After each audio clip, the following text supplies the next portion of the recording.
watching Breakthrough News, and this is the Freedom Side special edition here on Tuesday, November 25th. We'll be off this Thursday, so we are coming to you a little bit earlier in the week. I am one of your hosts, Eugene Puryear, here as always, alongside my intrepid co-host, Rania Khalek. Rania, great to be back alongside you. It's great to be back alongside you, Eugene. Welcome back. We didn't have you last week. I saw you replaced me. See how quickly I'm just thrown out the window here. I'm glad you let me back in. Nonetheless, great show, and big thanks to Zoe from People's Dispatch for standing in. I watched the show. I thought you guys did a great job. Well, thank you very much. It's always a pleasure to have Zoe on. We love her, and we love everything People's Dispatch does. So I think the audience liked her as well. Big fan. So yay. Recurring character. Definitely.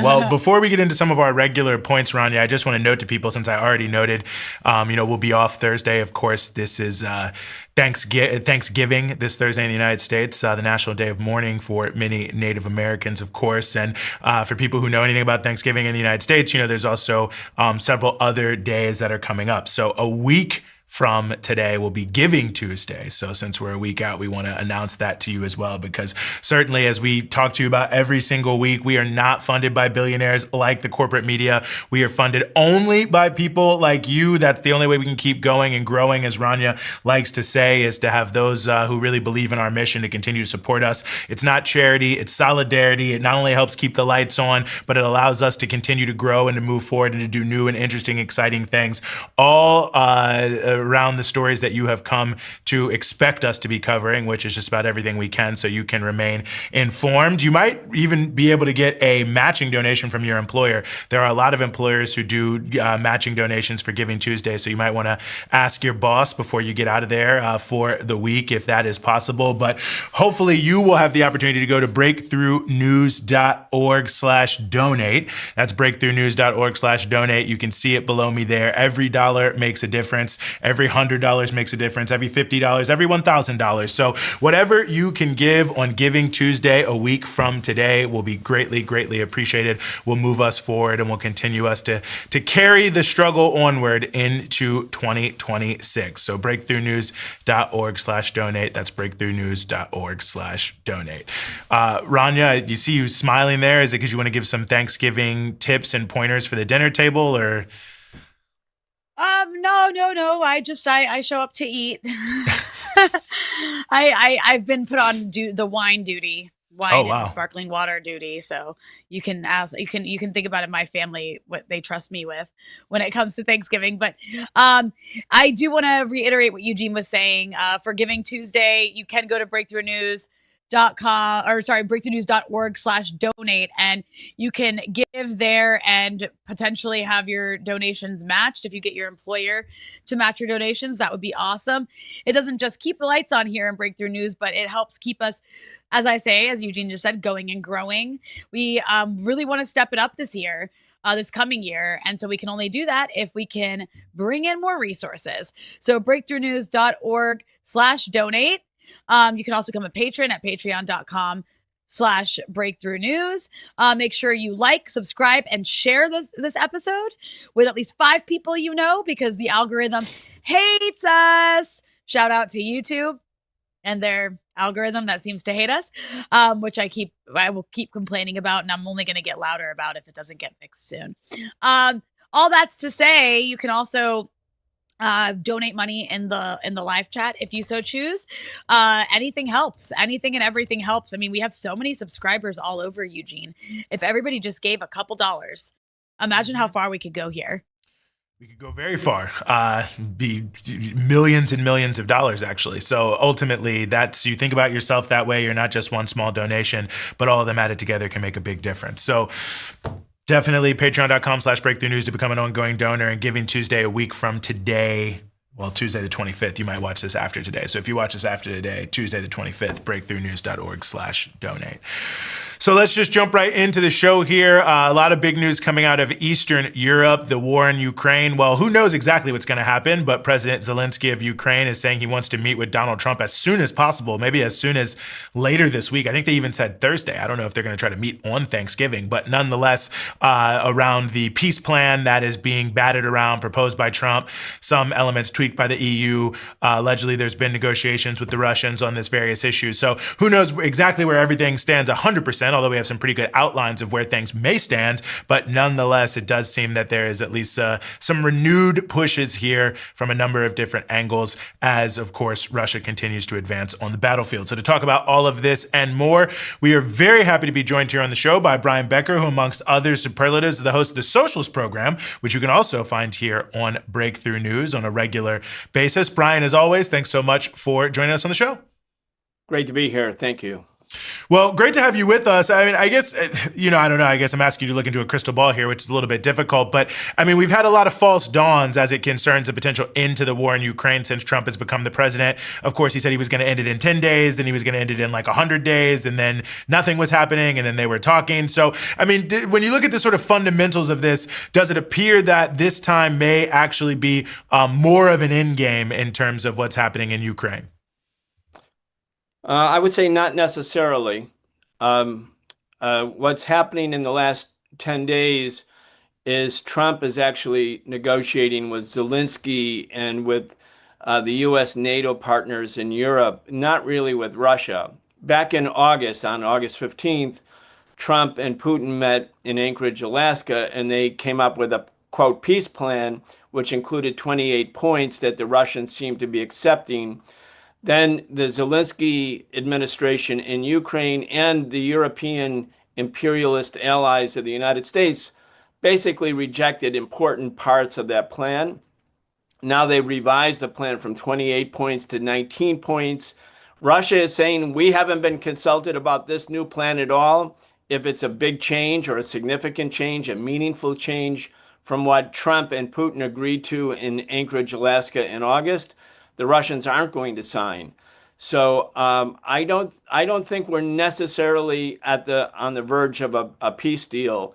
Again, Russia's demands were very clearly expressed to Trump back in August, and it seems that the Zelensky government and the EU countries, the NATO countries, are not accepting it. What Russia wanted was all of the Russian-speaking part of Donbass, that's the eastern part of Ukraine, to be allowed to be part of Russia, a reduction of the Ukrainian military by half, a guarantee that Ukraine would never come into NATO, a declaration that long-range NATO/US missiles would not be placed in Ukraine.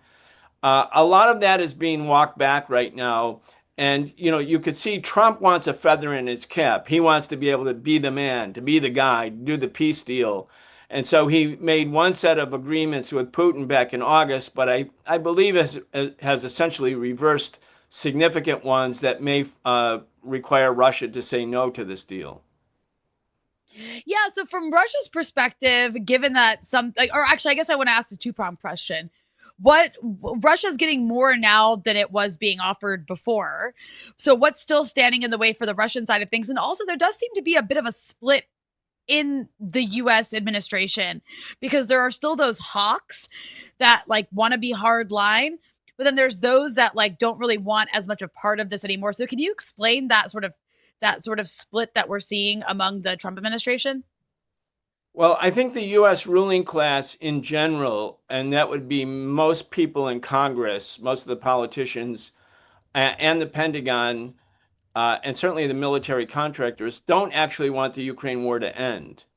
Trump represents one sector of the political establishment who believes that the war cannot be won, that it's standing in the way of other U.S. geostrategic goals, and that they should just basically come to some agreement. But the European imperialist allies don't want to come to an agreement on the terms that Russia is insisting. And I think most of the U.S. ruling class politicians don't either.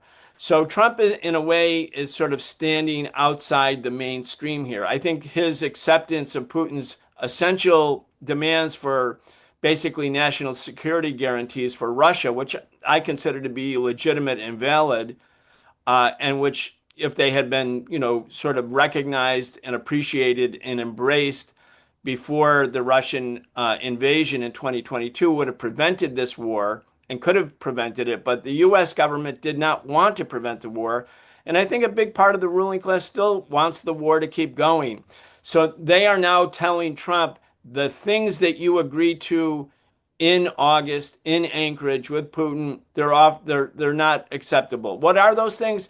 A significant reduction in Ukraine's military, perhaps Ukraine becoming formally a neutral country between NATO and Russia.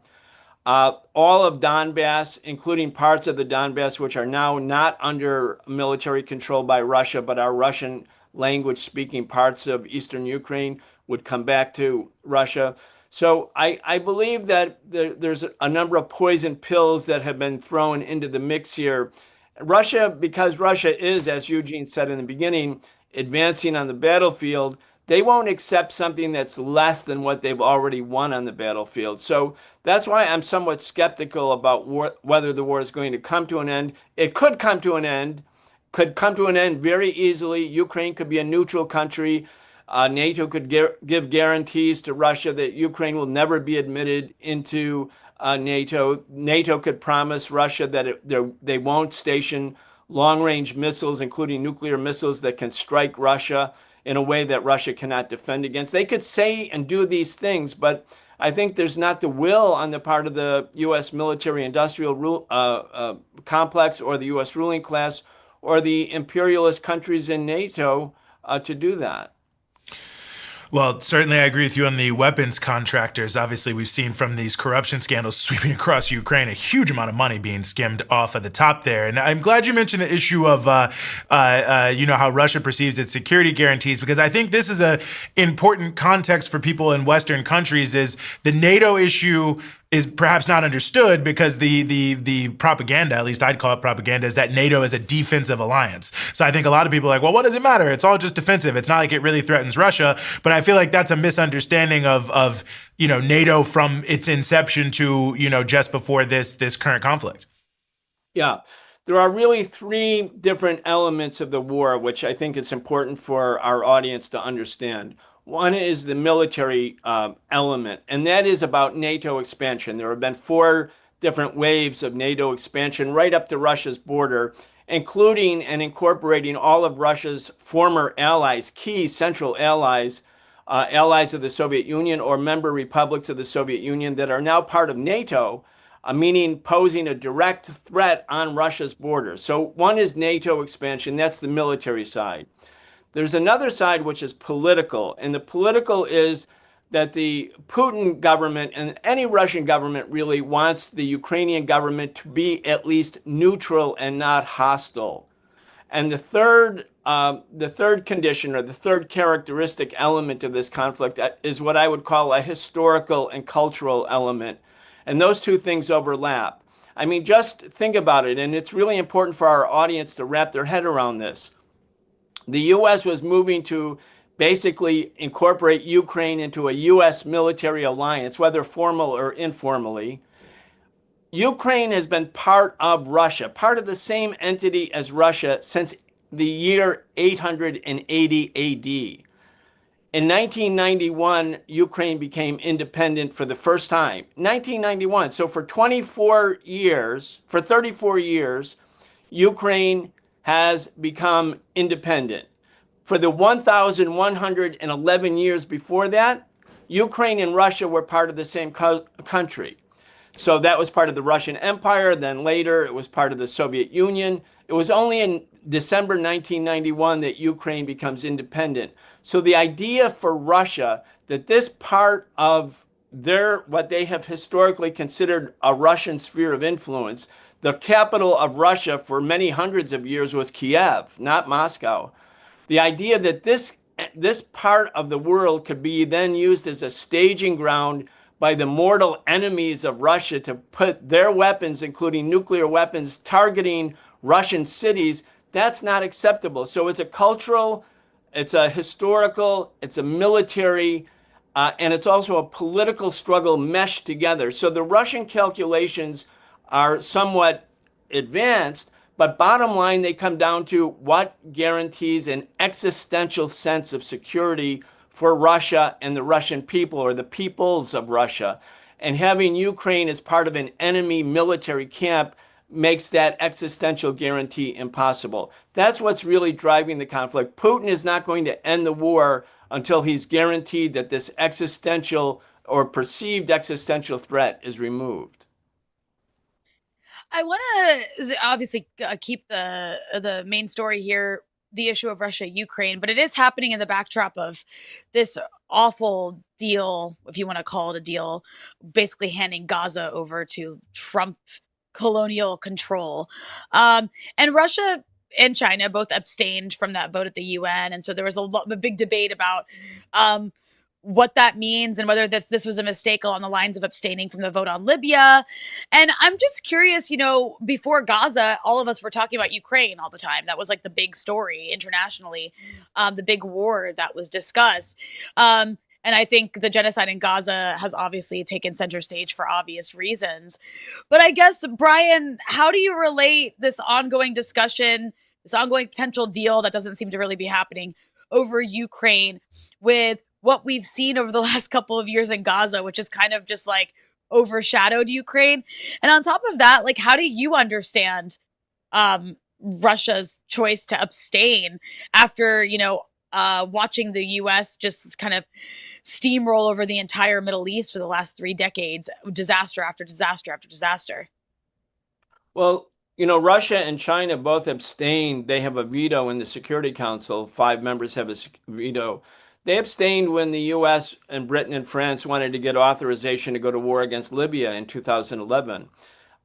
Basically, Russia and China are pursuing a nationalist foreign policy, meaning they want to prevent the war drive that's sort of congenital and organic and foundational to U.S. imperialism to not be directed against them. So to the extent that China views the conflict in Ukraine right now, for instance, China thinks, well, if the U.S. succeeds in Ukraine, Taiwan is next, China is next. So they're kind of balancing. They didn't really support a Russian invasion of Ukraine, but they don't want to break with Russia. Again, they have a nationalist policy about what's best for China.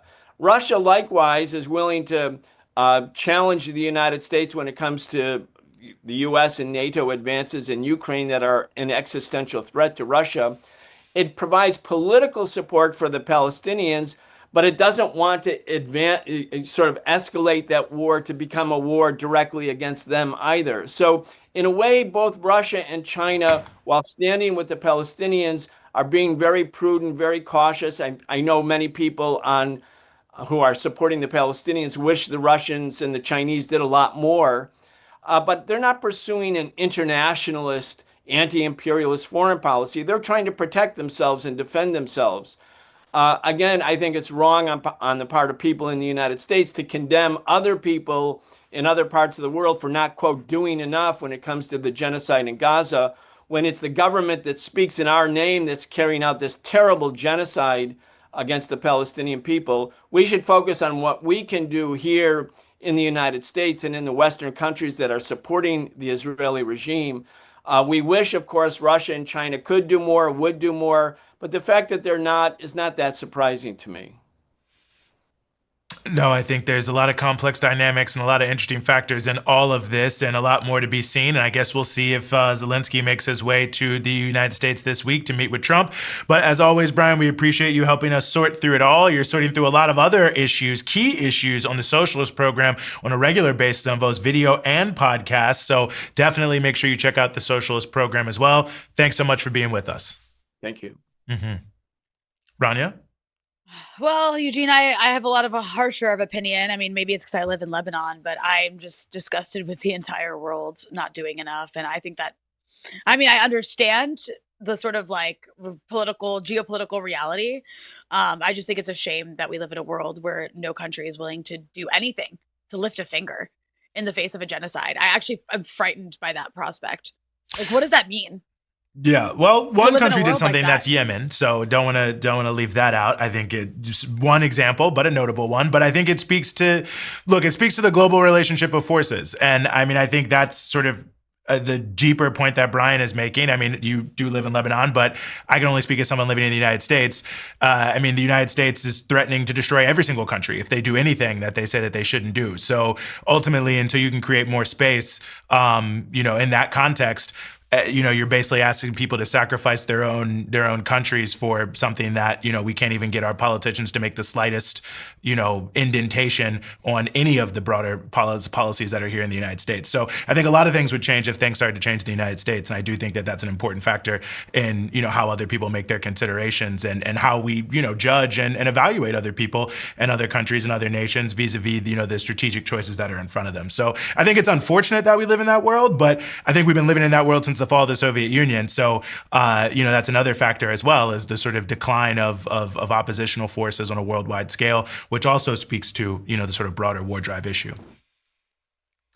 Yeah, sure. Yeah, I understand the reality of it. I still think it's like, I think if we're waiting on the U.S. to change, well, but I think you can't say the same thing. You can't say, okay, well, the U.S. is never going to change, so China, because people say different things. Like we talked about Nigeria a couple of weeks ago, and we ended off that segment by talking about how Nigeria is getting all these things. They got a brand new railway, they got a subway in Lagos, they got a deep sea port, all these other things that are coming from China, which comes only from China's economic dynamism. But China's economic dynamism is in fact totally predicated on the fact that they made a deal with the United States under the Nixon administration to essentially step out of the global struggle against imperialism to be integrated into the world capitalist economy. And they sort of flipped the tables on the U.S., which I don't think the U.S. was expecting it. But nonetheless, if they get into a major economic military conflict with the United States, then all the positive things people say, oh, well, look at what China's doing in Africa, will then go away. So I think there's a double-edged sword. There's two sides to that coin. And I think that is the calculation that they themselves are making. So ultimately, you have to bet on the U.S. to change, and you have to try to change it, if you don't want those things to actually I'm not saying don't bet on the U.S. to change. I'm just saying that there are these other forces in the world that are going to sit by. It's ultimately going to do harm to them to not do even the bare minimum, what I think is the bare minimum, to like push back against these things. And on top of that, I mean, there's a long conversation to be had about China's ongoing decision to have to not just have trade relations with Israel, to expand its trade relations with Israel, to integrate in Israel's business environment even more, especially at a time when it actually helps the Israelis when their economy is not doing so well. No, we know Russia's relationship with Israel is close. And they basically, at the end of the day, I think that the powers in the world have decided that Palestine is just a sacrifice that they're all going to have to make because it's not worth standing up for. And maybe it's not. For them, it's not. Maybe you're right. Like, would is it worth sacrificing a lot for Gaza? But I guess that just speaks to the fact that I go back to what I originally said. It's really frightening to me that we currently live in a world where you can commit a genocide, and because the U.S. is backing you, there's nothing anyone can do to stop it. And that's really scary, because where does that end? You know what I mean? And I guess we're going to see where it ends, because it hasn't ended yet. And we're going to talk a bit more later in the show about the ongoing nature of the genocide in Gaza, which, everybody's describing as a ceasefire, but it's not a ceasefire at all.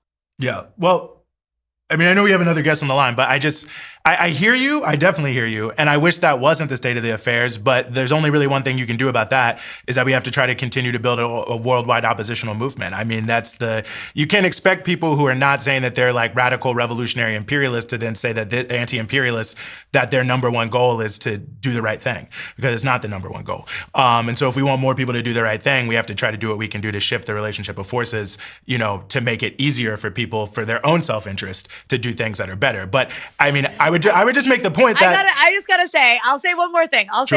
Sure. We would be having, it's like, I think this is a fight at this point. You have a increasingly fascist America aligned with a fascist Israel, and they're carrying out a fascist genocide. And it's like, imagine if we talked about World War II and the Holocaust this way. You know what I mean? Like, I just don't think anyone's meeting the moment. I don't think anyone's meeting the moment. I'm harsh on that. Maybe I'm totally wrong. Maybe I'm being unrealistic. And I think ultimately all these countries, and it's not just Russia and China I'm talking about, Algeria and Pakistan, voted in favor in favor of that peace deal, which is insane. Algeria voted for colonialism in Gaza.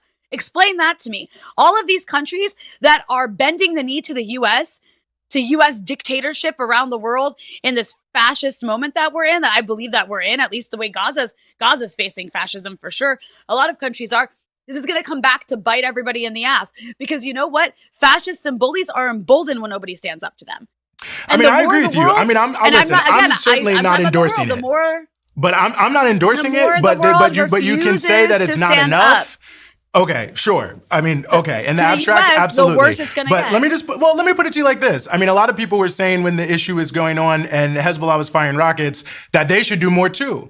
And people say, well, they can't do more because if they do more, then the Israelis will escalate even more. Like, there's always a logic that is constraining people in a world where, you know, there is the U.S. imperialist power sort of unipolar. I don't think Hezbollah is comparable, because Hezbollah was actually intervening against the genocide with a limited power. 100%. But I'm just saying there was also an escalatory logic that people were endorsing at that time too. So at the end of the day, if we're saying everyone isn't doing enough, there's a lot of people who you could make the same argument, but you can make the argument and you can say that's the argument. But the question then becomes, how are you actually going to resolve the issue?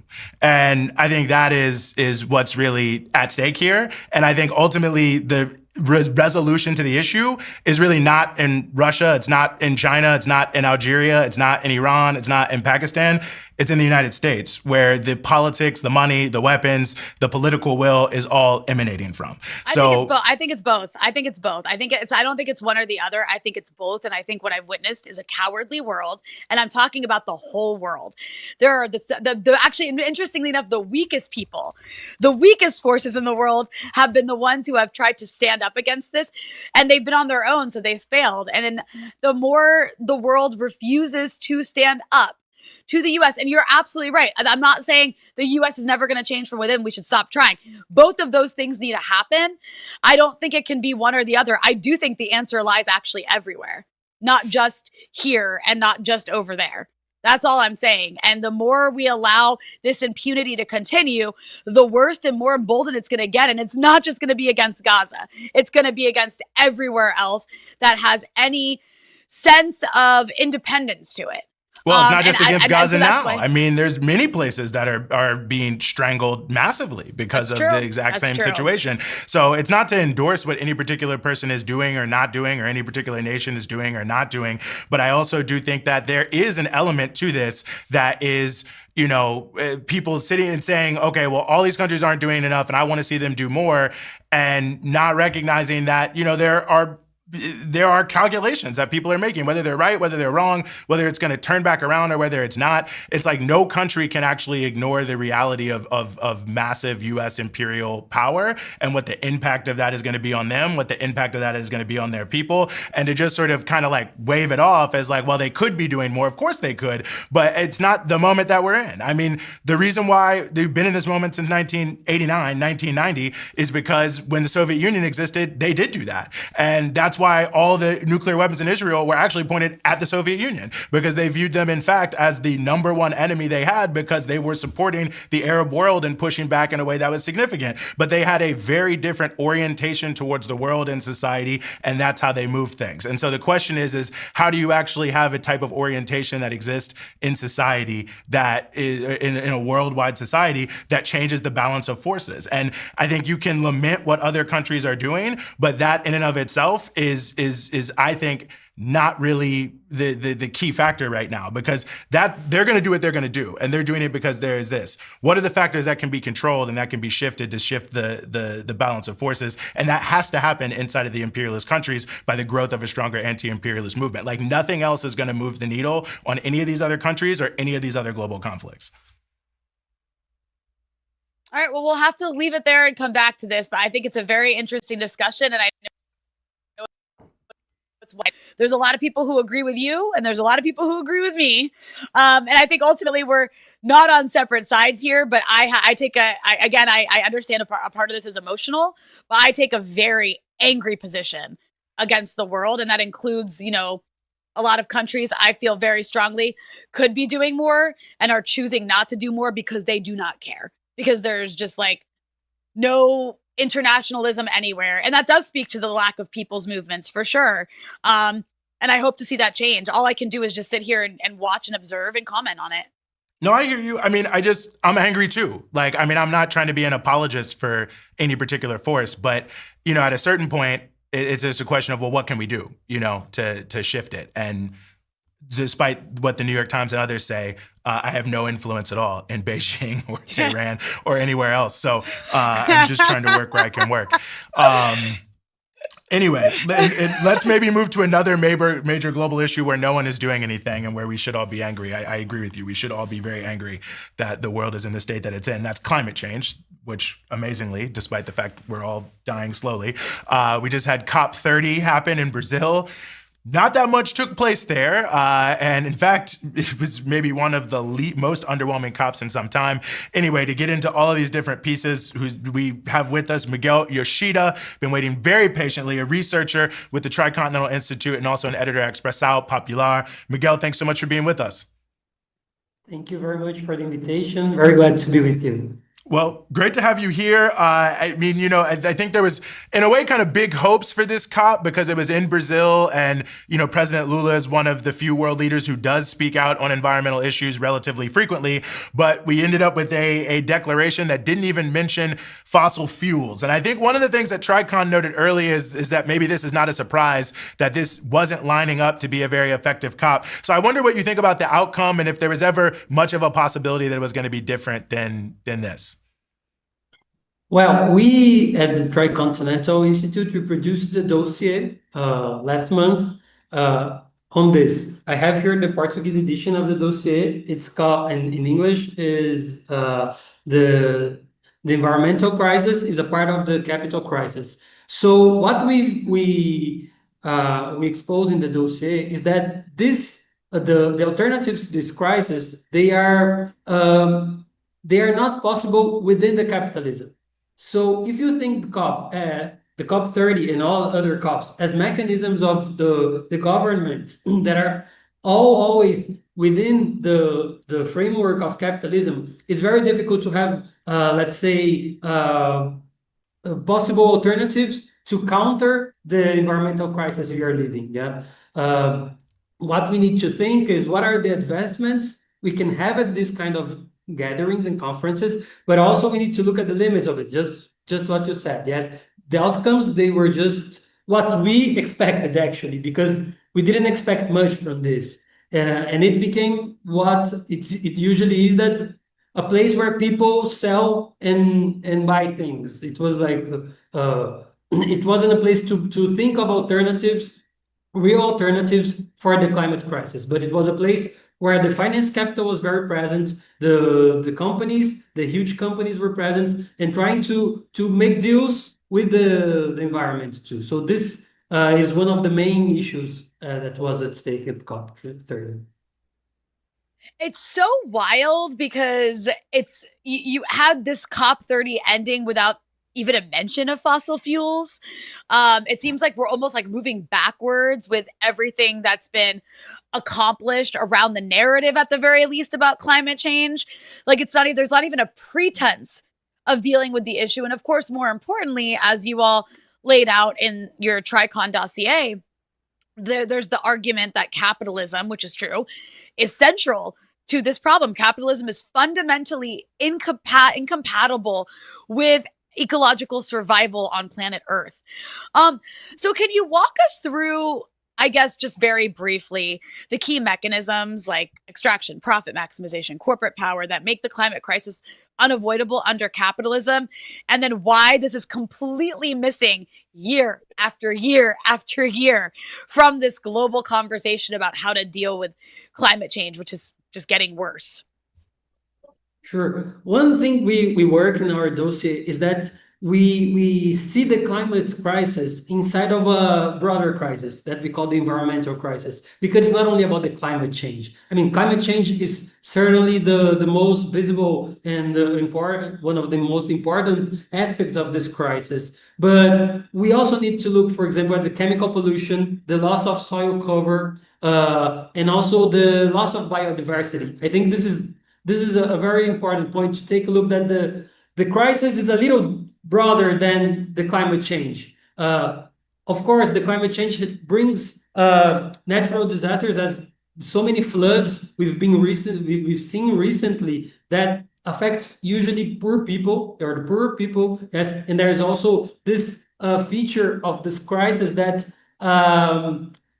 let's say a tricky way the ruling classes treat this thing is that's as if the crisis was a responsibility or a fault of everybody in the world. I mean, every human being is responsible for the climate crisis. And what we try to point out in our dossier is that there are responsibles for this. And the responsibles are the ruling class of the North global countries and the South global countries, with the big companies altogether. And of course, it implies all of us. I mean, we all suffer the consequences of this crisis. But the real responsibles for this, like it's not the problem of in Brazil. Yes, I'm talking. I'm here in Brazil. So speaking in Brazil, there is a huge propaganda that you need to take like a shorter shower. When you're going to take a shower, you need like to take a quick shower because otherwise the water in the world will just disappear. Whereas you see like how much water it needs to the data centers for the artificial intelligence, for instance. So the propaganda here in Brazil is always to make one responsible for what's happening, whereas we try to show that the real responsibles are the big companies and the logical of the capital. And talking of Brazil, I think it's important to say that one of the major agents of the environmental crisis here is the agribusiness. They are responsible for like 90% of the emission of CGH gases. Yes, here in Brazil. So the energy transition here in Brazil is an issue that's it's important for sure, as the oil, the fossil fuels and so on. But it's also important to focus here on what agribusiness is doing, because we are like a country that produces commodities to export. Yes. So our main dealers are like the United States and China, but in huge areas of the country are made for producing commodities to be exported, mainly soybeans. So what's important to take a look at this aspect of the crisis is that if we don't point the real responsibles, and if we don't understand the mechanisms of what the ruling classes that pollute are doing as false alternatives to counter the crisis, it's very difficult to understand the issue. Then I'll give you an example.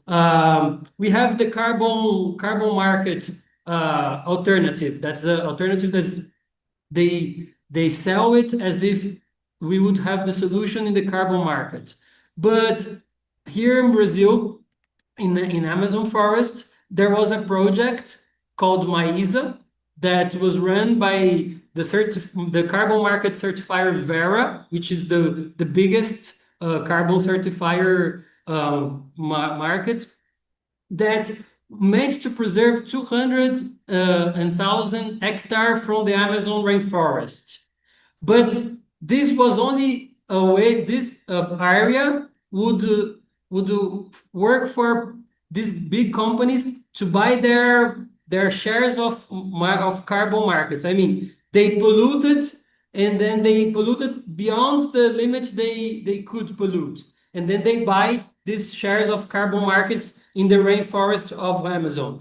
But in this piece of land where this project was running, Maísa project was running, there was a big farm. And there in this farm, it was found 16 workers that were in slave conditions. So I mean, the same area that's meant to preserve nature and to finance these mechanisms of preserving nature, they have slave labor in the same place. I mean, it's a huge contradictions. And here in Brazil, it gets the oldest ways of exploring labor and the nature are together with the most modern ways, as the carbon markets. And the last thing on this is that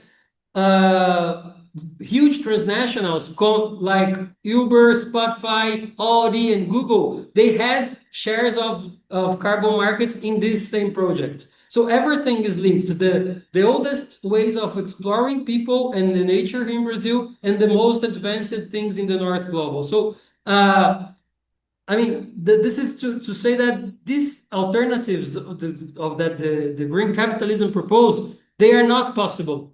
They are not real alternatives for the issue we are facing. I mean, they only make the things worse and deeper. So we have more exploitation of workers, you have more exploitation of nature, but in a different way. As what we say, like the nature now is being a mechanism of financialization.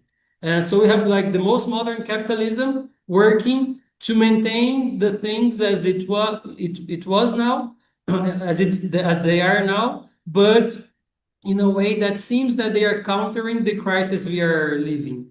Mm-hmm. Well, as you say very well, and as you've mentioned, the environmental crisis is a capitalist crisis, dossier number 93. Wow, getting up there from Tricontinental Institute for Social Research, the tricontinental.org. Miguel, thank you so much for joining us here on the Freedom Side. Thank you very much. Mm-hmm. Rania? Well, we're gonna come back to the COP issue. We actually have Abby Martin joining us shortly. Very excited to have Abby on, who just produced a film called Earth's Greatest Enemy. I don't know if you had a chance to see it, Eugene, but I had the honor of watching it a few weeks ago here at a screening in DC. So we'll come back to the issue of COP and, of course, Earth's greatest enemy. The U.S. military is literally destroying the planet, also missing from the conversation. Every single year at these international forums to discuss climate change. Imagine that, talking about a literal apocalyptic situation that is destroying our ability to live on the one planet we have that is livable for humans, and not mentioning the source of the greatest emitter of carbon in the world, and that is the U.S. military. So we'll be coming back to that. But before we do, Eugene, I wanted to talk to you a bit. I wanted to hear from you about updates on Sudan. But before we get updates on Sudan, because so much more violence has been unleashed just in the last few days, I was wondering if you could give, because I think people have a hard time wrapping their heads around Sudan. Can you give like a very brief, I'm talking, this is going to be hard, give like a 2 to 3 minute, because not everybody understands Sudan.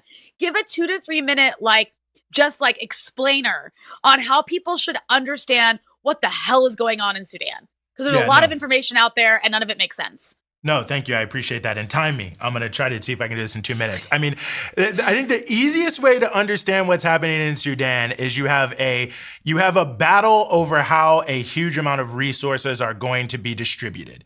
In 2019, what you had in Sudan was this mass popular revolution that kicks off. This huge revolution all across the country. Millions of people are coming onto the streets. People may remember it. It brings down the government of the guy who had been the president since 1989 named al-Bashir. The basic issue at stake was twofold. It was about distribution of resources, what you may say vertically and horizontally. You had the general issues that just affect everyone everywhere in the globe, and literally in all capitalist nations, where wealth is distributed mainly to a tiny handful of rich people and the vast majority of people are living in poverty, even though Sudan, like most other countries in Africa, is deeply rich in many mineral resources, agricultural resources. So that was one big motivation, is you had millions of people, especially young people under the age of 30, looking at their future for the next 30, 40 years, thinking like, wow, I do not want to live in abject poverty in my own country where there's a lot of wealth. So that was a big motivating issue. So that's vertically. The other issue is the distribution horizontally, because Sudan, big country, people may know, you look at it on the map, and the different regions of Sudan all have their own forms of mineral wealth. But historically, going way back, this sort of tracks into British colonialism, which was in Sudan and different things. The tiny elite who hold things at the top also tend to be in one part of the country, more centrally to the country, closer to the River Nile. So in the west, in Darfur, in the eastern parts, and even some of the northern parts, and in the southern parts, you have a lot of wealth being created. But in addition to it only accruing to a tiny number of elites in those areas, most of it is actually accruing to the elites in the central part of the country. And so you also had people, even who were maybe not doing as bad or doing as poorly, or who themselves were able to benefit from some of the resources, saying there's a lot of unequal distribution, and that was a part of it too. So you had these two forces coming together, both from a vertical sense, and from a horizontal sense to say, let's change the country and let's do something significant. But what happens is there is a big interest that we're challenged by this. The US, the European Union, and the Gulf states, who all have been benefiting heavily from the exploitation of resources in Sudan. And this popular revolution was saying, okay, the big agricultural subsidy, or the big agricultural giveaways to the Gulf states, we need to renegotiate that. The IMF debt slavery that the country is in, which is basically debt slavery to the US and Europe, we need to renegotiate and we need to change that. The possibility of normalization of Israel, and Sudan is one of the countries where people like hate Israel the most for basically, since Israel's been in existence. Like, we're definitely going to get rid of that, and there's going to be no normalization of Israel. And so it was a possibility of big changes, and they also were going to have political democracy, which for countries like Egypt is dangerous because maybe people will get some idea of how their country should be run. So you have the Gulf states, you have Egypt, you have the US, you have the European Union, they all conspire to shut down this revolution and to put two sets of the military in charge. And the situation we have now, and this is where I'll end, is because those two sets of the military then couldn't agree on how to distribute the spoils, so they went to war with one another. And so now that is the war that is happening between the traditional army, the RSF, and each side has a range of actors regionally and internationally supporting them. And what has happened in the last few days? They're saying that there's been just like 30,000 people killed, which is a crazy number to think of just happening in a few days. What's happening? What's the escalation right now? So the escalation right now is twofold, and the piece you're talking to is around the fall of Al-Fashir, which is basically like the biggest city in the northern part of Darfur, and it was the only part that the army controlled versus the RSF. So the RSF had put it under siege, they were starving people out, and then it seems that the army basically figured that they could not hold it, and so, at least as reports say, they started to leave. The RSF goes into Al-Fashir, and like they've done in pretty much every city they've taken over like this, they then start conducting a huge massacre. No one knows exactly how many people have been killed. It's at least 7,000, could be as much as 30,000. And the reason we don't know the number is because a lot of people were able to just kind of flee in the chaos, but the RSF was tracking people down as they were starting to flee and killing them before they could get to safety. And a huge number of refugees have just not emerged from the desert. So it's unclear, are some of these people still alive, and are they hiding? Are they trying to get there? Or were they killed? Or have they, at least if they were not killed directly by the RSF, did they die of hunger or thirst or something of that nature, which is certainly very possible. People were taken out of hospitals in Al-Fashir and just executed. There are videos that were emerging of RSF fighters, and this is how we know it's happening. A lot of them were filming themselves killing people, and that was a big piece. And then now it's expanded because the fall of Al-Fashir meant that RSF has now reopened its offensives in a place called Kordofan, which is another part of Sudan, and the fighting is very serious there. And you have a lot of killing of civilians on both sides, but the RSF, the way they operate, is more of a terroristic style, ethnic cleansing style of how they do things to try to cow people into submission with great severity of what they do. So they have been responsible for significantly more war crimes, some things I think could be phrased as genocide. And so now we're seeing a very difficult situation. But today, they actually announced they want a 3-month truce because it's probably not that likely they can take over the whole country right now. And so the Libya scenario, which is one that the US seems to be heavily backing right now, seems to be what RSF is playing for. If they can freeze the conflict under allegedly humanitarian reasons, because that's why they say they want the ceasefire to open up, aid portals, that they can use that time to rearm, to regroup, and get themselves together, and then undoubtedly launch more offensives, against the army, which is now rejecting this because they're saying, well, there's no point in having a truce. It's just going to divide the country and, allow them to rearm and refuel, which, even though it's sort of self-interested for the army to say that, it's definitely true. So you've got sort of a bitter fight to the end kind of scenario, but the US has been doing a lot in the past several weeks to try to put pressure on all sides, both internally and in the countries surrounding Sudan and also in the region, to force this Libya-style scenario so that they can say they've brought peace. And then the last thing I'll ask before we move on here, so just briefly, is there's been a lot of attention to the Emirati role in helping to fuel this war. So can you just kind of give like a bit of a short explainer on what's going on there? Yes, absolutely. So yeah, UAE has been tabbed by a lot of people because they are the number one supporter of the RSF. They seem to be basically motivated by the fact that they think that the RSF succeeding is going to give them better access to business deals and the like there in Sudan. I mean, they already had quite a bit going on in Sudan, but they weren't the only ones. You know, obviously Saudi Arabia is big there, Kuwait's big there, a lot of countries are big there, Egypt, other countries, Russia was in there. So there's a lot of other countries in there, and it seems like the UAE has bet on RSF as being a force like other forces in the sort of broader Horn of Africa region that are going to kind of let them in the door a little bit more. At least that seems to be what's motivating them. It's hard to understand what else could be motivating them than the huge amount of money that can be brought. Like, Sudan has a lot of gold, UAE, the number one gold producer, the big agricultural industries, gum Arabic, which a lot of people don't know about, but Google that, very, expensive thing, cattle, all these things that they make a lot of money off of that they will be able to get the number one role. And they've been able to exploit the fact that there are others in the region that have their own orientation, like Chad, for instance, which is, actually just got a bunch of billions of dollars of business deals from UAE that, that's helping them on that front. But a lot of the countries in the region, there's a long history between Sudan and these countries. So the leader of Chad, for instance, is in the same tribe as the leader of the RSF. And there's always been a lot of back and forth between Sudan, Darfur, and Libya, between like different people trying to put different people in charge. So the leadership of Chad fears, well, RSF could actually turn against us and maybe take us out of power. So it also helps us, not just financially with the UAE, but in terms of the power politics of the region. You've got Haftar in Libya, same thing. Power politics of the region, in addition to access to Sudanese resources. So UAE has been able to play on this combination of people wanting to profit off Sudan, but also having their own fears of what an empowered Sudanese government could mean for their own rule in different ways to mobilize regional forces to support them. But really, you can see UAE seems to be dominated mainly by controlling the region. And a lot of their moves all across the Horn of Africa right now, and actually the whole African continent, seem to be very much about solidifying their role as kind of like a powerful economic interlocutor for the great wealth that is generated in Africa, and which, sort of the future of the 21st century in many ways will hinge upon, which is why you have the US, Europe, and China kind of locked in this battle over influence in Africa as well. Well, Eugene, I really appreciate that. We're going to keep coming back to this issue, which gets like no attention. Mm-hmm. In the media, including in it gets really ignored in the progressive media too. But on that note, I think I just want to, before we move on to our next guest, remind people to make sure you like, subscribe, and share this episode, share breakthrough news with everyone you know, and make sure that you've got notifications turned on.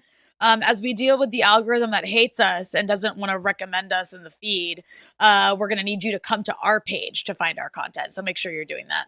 Indeed. Well, you previewed it a little bit for us earlier, Rania, and now we have the woman herself, Abby Martin, who is a journalist, of course, of the Empire Files and the director of the new film, Earth's Greatest Enemy. Everywhere I go in the United States, people will not stop talking to me about how much they love this film, they love this movie, how it's changing their life, how they want everyone to see it. So huge hit in every corner of the U.S. It's been great to see the packed out screenings. And Abby, it's great to have you with us here on the Freedom Side. It's great to be here. John, you got to up my contrast, dude. I'm white as a damn ghost over here. What is going on, man? You guys got to help me out. White. Winter white. Winter white. Portland white. Winter white. Jeez. Portland white. Portland white. Well, listen, we all love Portland, a city with great character and great culture. Don't we all? Yeah. Well, Abby, you guys have really hit on something huge in the Empire Files with this new film, and that is the role of the U.S. military in climate change, which I feel, you were sort of the one who hit me to this, and a lot of people really just have no idea. And the rock you're turning over, I think, is critically important. I want people to see the film, so don't give it all away, but maybe just give us some framework for the role that the U.S. military is really playing in the climate crisis. Indeed. I think we've all heard, especially those of us in this movement, that the U.S. military is the largest polluter on the planet on an institutional level. I've been hearing that like in academic studies for about 10 years. And so Mike Preisner, my husband, an Iraq war veteran and the co-director of the film, we wanted to really unpack what that meant. And I know that Nedick Crawford and some other professors have kind of tried to tackle that in papers and books. But what we were shocked to learn is that that's just the oil purchases on paper alone. So we're talking about 270,000 barrels of oil that the US military purchases every single day. So, of course, when you extrapolate that out into life cycle emissions, the supply chain, and the global maintenance of a global military empire, it becomes completely unquantifiable. Then when you tack on the actual application of the machinery and weaponry, you just can't quantify any of this. So when we learned that, and when you couple that with the fact that none of these military missions are actually included in any of these COP farcical climate conferences, it was just absolutely stupefying. And so we tried to just tackle that, but then every stone unturned is an entire other documentary series, because just the maintenance of the arsenal of the US military, that's just toxic chemicals being dumped into the atmosphere every single day. The numbers will absolutely stun you. The contamination of water around the world. So really every single one of the 800 military bases is a story of poison, legacy contamination, and toxic fallout, as well as indigenous desecration of land and sovereignty. So this is a totality. It's the enormity of two existential crises and a one-stop shop, Eugene, because of course, under capitalism, you do not see documentaries made this way. And that's exactly why we wanted to do it. Abby, I feel so lucky. I got to see your documentary screen in Washington, D.C. a few weeks ago, and I got to see you, which is always a pleasure. And it was amazing. I want to encourage everybody to go find a screening. I think they can go to Earth's Greatest Enemy, right? You guys have like a list of screenings. I know you've been going around the country tirelessly promoting this film with the urgency that it deserves, because this is a really urgent issue.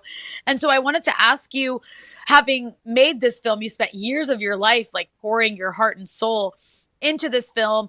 And then, we watch this every year, but we just watched another one of these, what is COP 30, these like global climate summits, and they didn't even mention fossil fuels. It actually feels like we're going backwards in a crazy way, right? So I'm just curious your general view on this global gathering we just witnessed, where we're used to not hearing about capitalism, which is actually what's contributing to this. We're used to not hearing about the US military, which, as you said, is the biggest polluter in the world. But now it's like we're not even hearing about fossil fuels anymore. So what's your take on this summit that just took place? I mean, it's a disgrace. I mean, what else can you say? It's again, just the farce of these institutional bodies trying to placate the masses while they perpetuate the insanity and the collective lunacy of digging our own graves. For the last 20 years, I mean, ever since I saw Inconvenient Truth, I was like, finally, we're going to talk about how this is, we're all going to be like based around this framework now of climate change and what's going to happen, and we're all going to act accordingly. That's kind of how I felt my whole life. If I just put the information out there, people will act accordingly. I think that we all know that that's completely not the way things operate. And instead of actually operating with the global climate emergency that we are facing in a cooperative manner, we're agitating for war, we're overseeing genocide, and we have detached so far away from the consensus of our reality that we even share with the global community. So 20 years away from Inconvenient Truth, and I hate to keep holding this up as the standard bearer. Obviously, it's completely not, and it's missing so much. But my point is that consensus of our reality about what are we facing and how do we approach it and what do we do to solve it is so insanely removed from our priorities right now. So as you just mentioned, I mean, COP 30, not only did they bulldoze some of the Amazon rainforest to even get the delegates there that are probably spending more carbon than they are saving it, preserving it with these absurd, caps that they're doing. But when they were there, they didn't even talk about fossil fuels. They're not transitioning off fossil fuels. They didn't even mention it in the paper.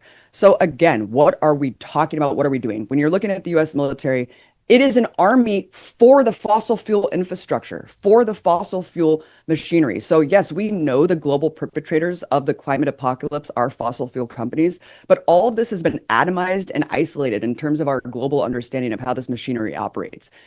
The fossil fuel companies have an army, and that army is the US military.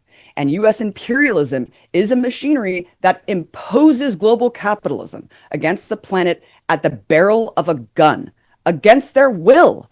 So again, like this entire infrastructure necessitates oil. Like, I mean, you saw, Rania, I'm going and chasing down these top brass of the military, and they're telling me straight up, we need oil, we need to keep all these systems in check. And that's the self-fulfilling prophecy of this whole system. You need to keep getting oil in order to maintain the global empire. So when you see this kind of naked colonial imperial aggression, like what Trump's doing in Venezuela, it's just so laid bare what this is all about.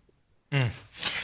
Amazing. It's been 20 years from Inconvenient Truth. That's wow. But I think you're right to hold it up, because it really did feel like everything was shifting at that moment. And here we are. And I think you're pointing correctly to what's missing. And I'm wondering, in terms of, I mean, I think you and Mike must have talked to thousands of people now. I'm just seeing you every single day all around the country. What are you taking from the engagement of people who are coming to the screenings, who are seeing the film as you travel around? People are starving for the information, Eugene. People are absolutely starving for it. They know that the political repression is ratcheting up. They're tired of being gaslit and lied to. They've been seeing the media telling us that genocide isn't happening, that black is white and up is down for the last 2.5 years. So people are radicalized. They are ready. They are motivated. They have been completely woken up by the nature of the system, the perpetuation of the status quo with Kamala Harris and the Biden administration. The status quo is death. And I think this movie really paints the picture that this was a snapshot of the Biden administration. This is death.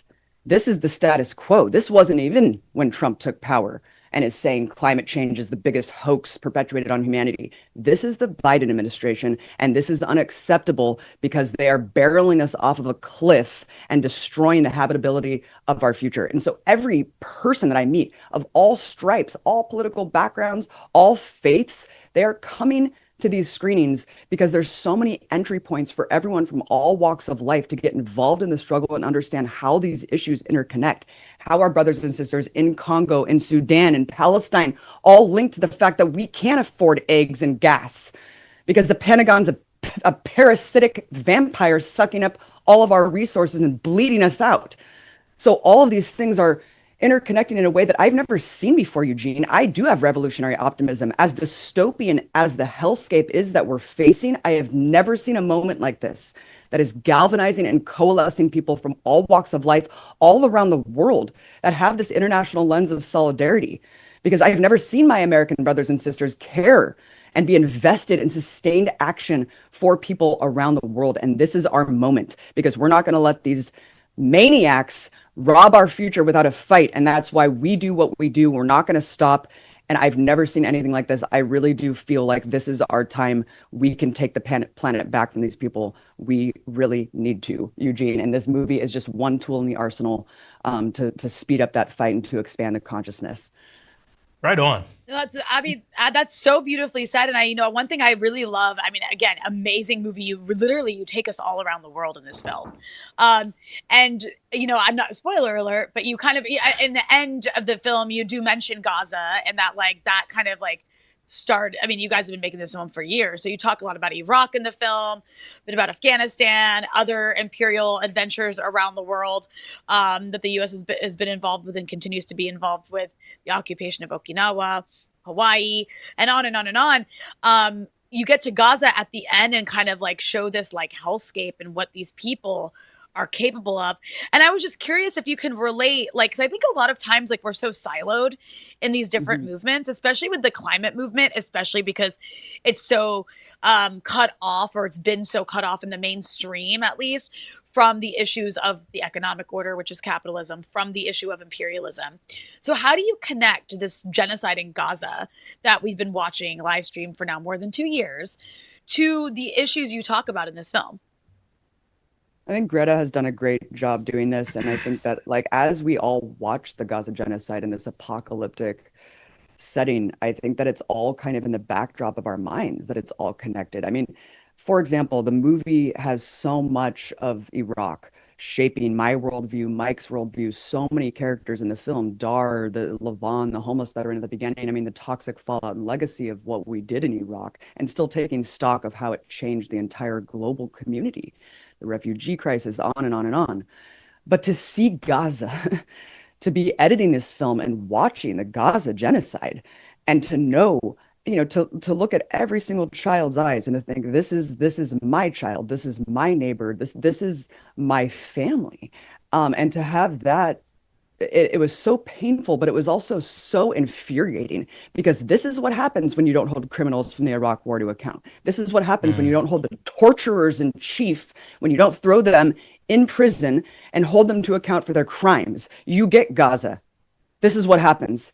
The world has been set as an experiment, like Gustavo Petro said. This is an experiment by the mega rich. They're pushing the boundaries to see how far they can take it, how much they're willing to go to further the empire's goals. And that's, I think, the real revelation of all of this is what's next. We've all seen what's happened. We've all seen what will happen if we let these people continue to run the world and continue to just let empire run amok. So, the issues are just so obvious, Rania. And I think, especially the younger generation, they're seeing they don't have a future. They're riddled with debt. They see the climate fallout, and now they see genocide. What are they going to do? They know how urgent the issue is. They know how dire this moment is.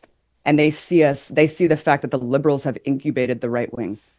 They see that they've laid the path for this full-blown authoritarian takeover. And so they've woken up. And I think it's time to join forces, get out of our atomized silos, and push forward this issue as the elephant in the room, because we're not saving the planet with a global empire in place. It's one or the other. Oh, real quick, Abby, I wanted to follow that up with, I know the reception's been great across the country, but I did see that one of your screenings was canceled. So yeah, I'm just curious, what's the pushback you're getting? Because obviously there are certain forces, many forces, that are very uncomfortable. I mean, there's a reason the Green New Deal didn't say anything about the U.S. military. You mean you don't think putting solar panels on bases and hybridizing the Bradley fighting vehicles like Elizabeth Warren wants is going to solve our problems? Solar Come on, that thing gets 0.9 miles per gallon, dude. That thing's really gonna solve us. Elizabeth Warren, super on point. But yes, no, unfortunately, we're going to see a lot of college campuses kowtowing to fascism preemptively. There wasn't even an order. There wasn't a dictate. They're just seeing the writing on the wall, and they're kowtowing immediately because they're not meeting the moment. They're caving to the moment instead of being proud and saying, no, we're an institution of higher learning. We're going to protect our students. We're going to, defend the First Amendment and the sanctity of free speech. No, instead they're canceling the screenings. I already had a screening in Charlotte, North Carolina, be canceled because of the, quote, sensitive and controversial nature of the film. At the same time, on all their social media, they're lauding Earth Day and the environment and how great it is to be stewards of the environment at the school. I mean, it's just absolutely cartoonish. And I think that as this issue becomes more and more obvious and pressing, we're going to see this propaganda campaign ramp up from everywhere, from Elizabeth Warren to the U.S. military themselves, as calling themselves conservationists and stewards of the environment. So we need to really wake up and not get duped again. Yeah, no, I couldn't agree with that more. And obviously they have great propaganda resources at their side. But thankfully, we have the new film, Earth's Greatest Enemy. Before we let you go, where can people go to find out where they can see the film? Go to earthsgreatestenemy.com. Bring me to your city. Bring me all around the world. I'm trying to get the masses on board here. Let's do it. Let's build the biggest tent possible. Let's save the planet. earthsgreatestenemy.com. Check it out. And it's dropping, hopefully, on Earth Day online. So stay tuned. Oh, okay, right on. We will definitely stay tuned. Nice, we will definitely keep promoting it. It's Eugene, been I so better fantastic. see you in Baltimore, dude. January 26th, I think I'm coming. So I'm 100%. I'm there, and I'm going to bring 5 people, maybe 10 with me. So we're going to pack it out without a doubt. Big shout out to the Empire Files. You've done it again. Earth's Greatest Enemy. Everyone, check it out. Abby, thanks so much for joining us here on the show. Thank you so much. Rania? Really, really, really incredible film. It's intense and so important, and again, so urgent. So really excited to see it making its way around the country, and hope everybody gets a chance to watch. Agreed. Well, watch and spread it everywhere you can. But Eugene, I wanted to shift gears here to another topic that's very important. Definitely. And that is the ongoing ceasefire. Ceasefires, yes. Plural, and big sarcasm quotes, because it's not really a ceasefire. I mean, I saw this headline tweet by the Associated Press a few days ago. It was on November 22nd. It says, breaking, at least 24 people are dead and 54 wounded after Israeli airstrikes in Gaza. testing the ceasefire that began in October. Officials say, testing the ceasefire. How are you going to kill 24 people and wound 50 in airstrikes, but it's considered just testing the ceasefire rather than breaking the ceasefire? And with that, I just want to give some numbers here, Eugene, Please. about these BS ceasefires in both Lebanon and Gaza. Since October 10 in Gaza, when the ceasefire went into effect, Israel has violated that ceasefire at least 497 times. That's a number from a few days ago, so I'm sure we've surpassed 500 by now. So let's go with 500. Israel has violated the ceasefire 500 times since October 10th when it went into effect. Israel, in those violations, has killed at least 342 Palestinian civilians. This isn't like a firefight between Israeli soldiers and fighters. They've killed 342 Palestinian civilians. That is 500 ceasefire violations, murdering 342 Palestinian civilians in a little over a month since the ceasefire went into effect. And the vast majority of those civilians who were victims of these ceasefire violations are children, women, and the elderly, which is not surprising because the genocide is ongoing. Israel is still not allowing aid into Gaza. They're allowing barely a trickle, but more than before. So everyone's like, okay, fine, whatever. So people still aren't getting what they need. Gaza is a post-apocalyptic moonscape, and people are still being murdered every single day in these ceasefire violations. That's Gaza. Then you have Lebanon. People may have saw a few days ago when the Israelis bombed the southern suburbs of Beirut. That's the first time the Israelis have bombed Beirut since July. That was a huge escalation. They targeted a residential apartment building to assassinate a Hezbollah official, as they do. I don't know why that's considered okay now. It's just been completely normalized to just target people's homes, apartment buildings in densely populated cities. But that's not the only ceasefire violation the Israelis have committed. Since the ceasefire that went into effect almost a year ago, last November 2024, the Israelis have violated the ceasefire with Lebanon nearly 10,000 times. 10,000 ceasefire violations. They have killed at least 127 Lebanese civilians in that time. Every single day they're violating the ceasefire by air. They're actually occupying Lebanese land. They refuse to believe, building their so-called buffer zone. They won't let people rebuild. They keep bombing like rebuilding equipment and saying, we're not going to let Hezbollah rebuild. All they mean is they don't want people to literally live in the Lebanese villages that are on the border because they don't want humans there, because humans being there is actually like what is the source of resistance to them. And so if they can just get rid of the residents, they get rid of resistance, game over. And then the land can just be a buffer zone until they steal it. And this comes as a new report or study has come out by the Max Planck Institute, saying the Gaza death toll likely exceeds 100,000, which doesn't surprise any of us. They're putting it closer to around 112,000 killed, including 27% of them being children. That's between October 7th, 2023 and October 6th, 2025. I suspect it's probably more. We'll find out as time goes by if anyone's ever allowed into Gaza to properly study how many people, not just civilians, how many people have been killed. But all that's to say, Eugene, these are not ceasefires. Sorry, I don't know how you can continue with this sham that there's any sort of ceasefire in effect when only one side has ceased firing. No, I think you're 100% right. And the first thing I'll just say is, you had some posts on both X and IG with some of these numbers. So hopefully people will go and amplify that, because I think people need to know more about the actual quantifiable reality of this, which is just, it's crazy. And I think you're right. It's obviously not a ceasefire. It's obviously just a different gear in the sort of warfare perspective. And it shows that it really exposes more than anything else, what the real goal is here, which is just the total, this greater Israel project, taking over, fragmenting countries, establishing Israel in a stronger position, and every phase of it, whatever they call it, is just some other phase of the exact same project, whether it's the all-out war, whether it's the ceasefire war, whatever it is, it's just shifting phases of the same thing. And it really is just criminal on so many different levels. I saw someone say this, I think some Palestinian journalist I can't remember exactly who now, but like even just to build on the point you were making about aid, that a lot of the food that's coming in is junk food. So even like insofar as people are like getting food, it's obviously like the lowest possible nutritional value, which when you've been living through a total famine as a part of the genocide, like obviously the most important thing you need is not just random aid, but highly enriched, highly nutritious things that'll help people rebuild their own bodies.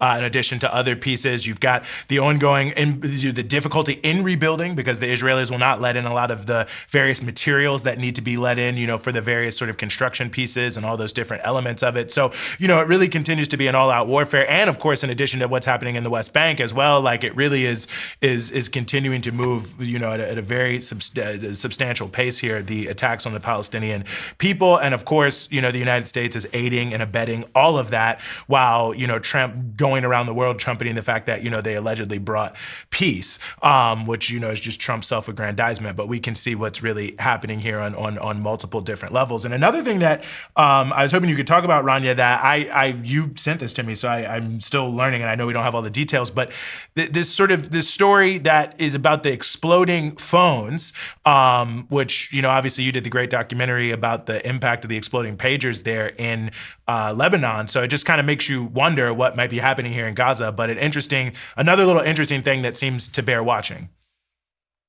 Yeah, so I mean, we don't know the details of this yet, but I did see that people in Gaza are reporting that phones have exploded and harmed people. Obviously, an exploding phone is going to hurt you, kill you, potentially. And these are phones that came with like a new batch of phones, and obviously nothing goes into Gaza without Israeli approval. And of course, the Israelis have the potential to mess with the supply chain of literally anything that goes into Gaza. And we saw them, be responsible for the pager attacks across Lebanon, the exploding pagers. People can go watch the details of that in the documentary I made earlier this year, Israeli Terror in Lebanon. It's under the documentaries tab on our channel, on our page on YouTube. It's also pinned. It's my pinned tweet on X. So go check that out. But yeah, I mean, we're going to keep an eye on this story, but these reports are very disturbing. And I mean, one thing, one exploding phone is weird. 2 is a coincidence. And then 3, more than that, is definitely something fishy is going on. Mm-hmm. So we'll keep our eyes on that story. But Eugene, since you mentioned the West Bank, I also wanted to talk a moment about a young American child, 16-year-old Mohammed Ibrahim, who is Palestinian American and has been rotting away in Israeli prison since February, right? He was detained by Israel in February. I would call him held hostage by Israel since February. And his uncle is saying, an official from the United States embassy in Israel visited Mohammed Ibrahim last week at Ofer prison, which is an Israeli prison where they hold Palestinians, obviously illegally, with military trials where like 99% of them get prosecuted. Mm-hmm. There's a lot of people also there just waiting in limbo without charge.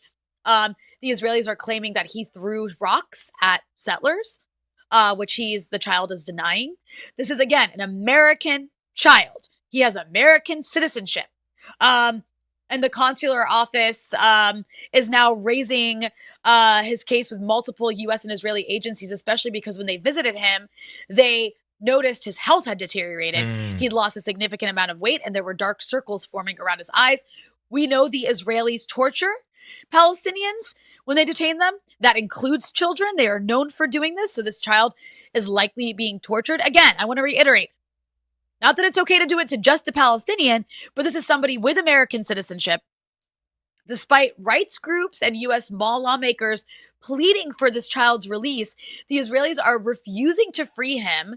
And the family is accusing the administration of Donald Trump of not doing enough to bring him home, which is not at all surprising because the Israelis currently have a blank check to do whatever the hell they want to whoever the hell they want to do it to, even American citizens. This is an American child who is being left to rot in Israeli detention, being tortured likely for something he likely didn't do, but also they treat people who throw rocks at literally illegal settlers who point guns at Palestinian children. they accuse them of being terrorists, and they do all kinds of atrocious things to them. So I just wanted to bring this to the fore. It's a really important story. We're going to keep our eye on it. This poor kid, I can't imagine what his parents must be going through. The parents of all Palestinian children who are being held without trial or have been prosecuted and charged by this disgusting US-backed settler colonial occupation that is trying to eliminate people for being Palestinian. And with that, Eugene, I just want to I want to play a couple clips here and kind of get your reaction. Because it speaks to a part of this story, which is that there's obviously a backlash to all of the attention and sympathy that the Palestinian people have received over the last couple of years, especially as people learn more and more about Israel as a settler colonial state, as the spear of U.S. imperialism in the region, and all the destruction it causes and the genocide it's responsible for. There's a backlash by Zionists for the sympathy that Palestinians have gained because of Israel's behavior. And despite the fact that the media is still totally, the mainstream corporate media still totally whitewashes Israel's brutality and genocide, the numbers demonstrate that in both parties, especially on the Democratic side, but even the Republican side, increasingly, people are becoming more sympathetic to the Palestinian plight. On the Democratic side, it's a majority of people. And the majority of the country is against what Israel's doing. And so you have an attempt to kind of consolidate control over the media and propagandize and change the narrative and retake hold of the algorithm. So you see less and less breakthrough news in your feed, and you see more and more CNN in your feed. And then you have Bari Weiss, a lifelong pro-Israel activist, even back in her college days. This is like her basic number one issue, despite trying to create a career out of being a free speech warrior. It's free speech for everything except about Palestine, right? Yep. She has been charged with taking over the news side of CBS News. And she was recently speaking at, I believe it was a Jewish Federation event. And I want to play the clip of Bari Weiss because here's what she had to say about media and who shouldn't be on it and who should be on it. All of us see the moment that we're in. And all of us see that the choices that it feels like we have sometimes, which is Hassan Piker and Tucker Carlson or Nick Fuentes and, Andrew Tate, the kind of people that are rising in the podcast charts, those don't actually represent our values. And I don't think that they represent the values and the worldview of the vast majority of Americans. And so this is an opportunity to speak for the 75%, for the people that are on the center left and the center right that still believe in equality of opportunity, that still believe passionately in the American project, that still believe in all of the things that everyone in this room believes in, which is liberty and freedom and individual responsibility and in the most basic level, the right to know what is actually going on in the world. Not the world as propagandists and ideologues imagine it to be, but what's actually going on in the world and in your community, so you can make decisions about where to send your kids to school, about where to live, and about how to vote. That used to just be normal. And the goal of what we're trying to do at CBS is to get back to that normalcy. And I feel incredibly energized and enthusiastic because I think that is where the vast majority of Americans actually are. Where was I? Chicago. Last week, I think, I've lost all track of time, where Dana Lash, former spokeswoman from the NRA, was debating Alan Dershowitz on guns. Now, these are people that have wildly different opinions on the Second Amendment, and yet showing that they can have good faith, very passionate, very charismatic disagreement and still like each other at the end of the day, we think it's important. And so for me, it's always about the curation, like who's in the room, how are you showing centrist news? So Eugene, she thinks that instead of, look, I don't like Tucker Carlson or Nick Fuentes or Andrew Tate. I do like Hassan Piker. But also that comparison is ridiculous. To compare Hassan Piker to Nick Fuentes is ridiculous and outrageous. That said, who does she want you to see? Who does she want dominating the airwaves? Alan Dershowitz. I mean, it's Like- really amazing. And Dana Lash, who like she mentioned former for the NRA, like talk about propagandist. I mean, this is someone who like if 100 kids are gunned down at a school, will go online and be like, we should do nothing about this. In fact, we should find a way to get more guns in the hands of people who are going to shoot up schools. I mean, it's, you know, whatever. Don't sue me, I guess, Dana. But I mean, it's like, you know, she was the #1 personality on NRA TV for so many years. And it's just like that is a model of I don't even know, like centrism. It just, yeah, you're right. It's just, and Alan Dershowitz, I mean, don't even get me started. It's just, what are you thinking? But it's just interesting that she says liberty and freedom unless you don't agree with her. Like, doesn't liberty and freedom mean that people get to sort of choose what they want to hear and who they agree with? And I mean, I don't agree with a lot of these other people, but it just is clearly hypocritical to say like, all these people are so popular, but they shouldn't be able to be popular, you know? And it's like the 75%, what are you talking about? Where is the 75% of people? Like nothing actually bears out anything she's talking about in any way, shape, or form in terms of where the people are at. But it just shows she's like truly the greatest propagandist of all time, Bari Weiss. And you just have to assume this is what got her the job. Like when the Larry Ellison, who, and I guess his son is the front man, who's buying up CBS and all these other companies, they say they want to buy CNN. He himself also huge ideologue and supporter of Israel and makes that one of his #1 issues. When he's sitting around who should lead CBS News, I don't know if she approached him, if they approached her, but obviously this is the vision. And you look at what's happened with the Washington Post now, you know, under, what's his name, Jeff Bezos, and he said, you know, our opinion page is only going to be, you know, free markets and, you know, pro-capitalism. And then they have, you know, this Maria Corina Machado who wants to, you know, use violence to overthrow the Venezuelan government, you know, have her little manifesto in there. And I think you put your finger on it. There is a backlash to the fact that the 75% is actually against what's happening in terms of U.S. policies around the world by and large, against a lot of what's happening domestically by and large. People have a lot of different opinions about it, but the center-right, center-left status quo has never been less popular. And all you have to do is look at the popularity of Trump and Congress, and you can see that pretty clearly. The most popular politician in America by far is, in fact, Bernie Sanders. So that's where the country is when you really look at it. But of course, for these people, that's terrifying. The fact that, I mean, the thing about the encampments, the Palantir guy, Alex Karp, he said, you know, if we don't defeat these pro-Palestinian students on campus, we will never be able to deploy U.S. troops abroad ever again. So these people are terrified that people are waking up because of the genocide in Gaza, because of all these terrible policies, because of the fact that we're totally, you know, driven further into poverty in this country. They're terrified that people are getting the right conclusions, and they're doing everything possible to clamp down on it and spending hundreds of millions, if not billions of dollars to do it. And if they buy CNN, which they're trying to do, it's even crazy. Not that CNN's good now, but imagine if CNN was actually worse than it already is, you know? Oh, God. I want to play one more clip to really tie a bow around it. And sorry, this was a Jewish leadership conference. And this is Ben Shapiro. I'm so sorry to make you listen to him, but it's worth it. Let's hear from Ben Shapiro. Most people do not become political in a particular way because they watch the news.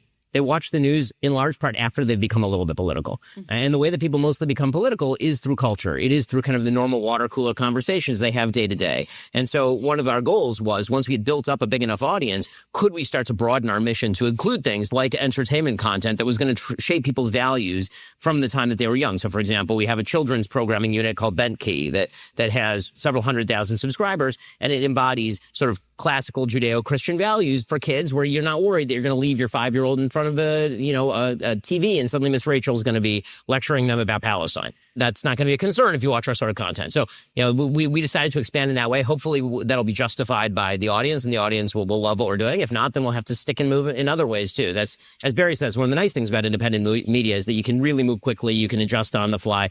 And I just want to take a second and say how courageous it is for Barry to move back into a legacy media space, which does have disproportionate power and weight in the conversation, disproportionate resources in being able to actually ferret out the news. The dirty sort of unspoken secret about independent media and legacy media is that independent media has always been at least a little bit parasitic on legacy media. They have to rely on the reporting of legacy media because they have so many resources. So for Barry to go back into legacy media and give up the freedom and fun that independent media represent in order to actually go and capture an institution and take it back for something like sanity is an amazing thing. Thank you.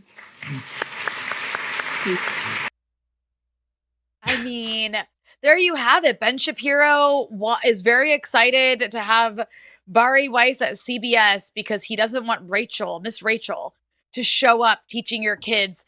What does that even mean, Judeo-Christian values? I mean, that's just like, it's a code word. It's like a dog whistle for anti-Arab racism and Islamophobia.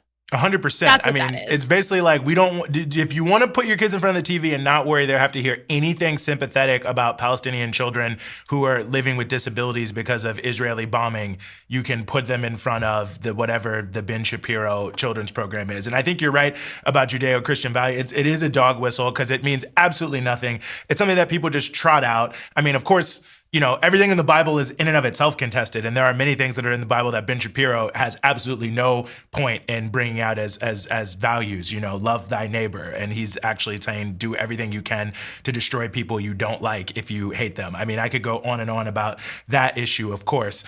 Do anything for the poor? Well, he's the one who said, if you are young and you live in New York and you can't afford it, just move out, as opposed to voting for Zohran Mamdani. I don't know if Jesus would have really agreed with that one, but nonetheless, it is just this completely ridiculous weaponization of religion, of the Bible or whatever, for what their real agenda is, which is death, destruction, and poverty for the vast majority of the world. And people like him and Bari Weiss living high off the hog, giving up the freedom and the fun. She's the CEO of CBS News. And if you read the trade press, apparently she's having a great time firing people left and right. So nonetheless, just completely ridiculous on every single level. And I think, sadly, there's more of this coming as these legacy media and independent media parasites on our society continue to team up to try to constrain the media environment in any way they possibly can. And that includes trying to control the online space and trying to suffocate outlets like ours, trying to make it impossible for you to even see our content. I mean, Jesus Christ, Eugene, sometimes it just kind of feels like no matter what social media app you open, whether it's YouTube or Twitter or Instagram, the algorithm's always changing to make it harder for people to see you if you happen to be on the left. I mean, my Twitter account literally hasn't grown since Musk took over, despite the fact that my tweets still get a lot of engagement. It's like I just keep losing followers. It makes no sense. I'll look at what's happening to us on YouTube right now. Like, it's just completely insane. We have over 1 million subscribers, and like our numbers make no sense. And we have lots of people who watch us sending us messages saying, well, I'm not seeing your content in my feed. I didn't even know you were making content. So that's the power that these increasingly smaller and smaller group of rich people who control the media have, is they have the ability to stifle and try to control the narrative by making sure you hear less from us and more from people like Bari Weiss and Ben Shapiro, who, as you heard, Ben Shapiro recognizes, you want to control that cultural content too. You don't want a children's entertainer like Miss Rachel talking about why it's not okay to kill babies in Gaza. We don't want our kids seeing that nonsense. So all that's to say, this is a good segue into why you should support Breakthrough News. And there's many ways you can do that. You can, especially this Giving Tuesday, please, please, please remember, we have no corporate sponsors. We aren't sponsored by AIPAC. We're not sponsored by the pharmaceutical industry. Lockheed Martin is not giving us money. Neither is BlackRock. We just have you. So if you value our unflinching reporting, please contribute and see if your employer will also match your donation. You can help keep us growing and growing here at Breakthrough News and leveling up, because we have a lot of announcements coming in the coming new year. We'll be leveling up in a pretty big way, which we're very excited about. And to keep doing that, to keep being sustainable, to keep employing and hiring people to help make this content and help up the game, we need your support. So go to breakthroughnews.org/donate and give to us this Giving Tuesday. And again, see if your employer will match your donation. And, most importantly, thank you for your solidarity here. Make sure you make sure you subscribe, make sure you share these episodes with at least 5 of your friends. Message it to your mom, your sister, your brother, because YouTube sure isn't showing it to them in their feed. So that more people can see our work here at Breakthrough News, which I think has been really important this year. We make documentaries. We made a feature film, The Encampments. We have all these programs that have amazing guests on them, always bringing you the news, bringing you the analysis, and increasingly bringing you some debate. If you missed it, if you're just tuning in, me and Eugene had a bit of back and forth earlier in the show, which I like. I like the fact that we can talk things out and hash things out when we have different views on stuff. So, Yeah, keep supporting us here at Breakthrough News so we can keep it coming. I couldn't say it better myself. It's a battle of ideas and emotions, and we need resources to win it. So definitely any help you can give us, we really appreciate. That will bring us to the end of this sort of special early in the week edition. Hopefully you enjoyed your Tuesday with us here. We will be back with you very soon. Big shout out to all our guests. Big shout out to the whole Breakthrough News team that makes it possible. Big shout out to all our existing patrons. We will see you next time.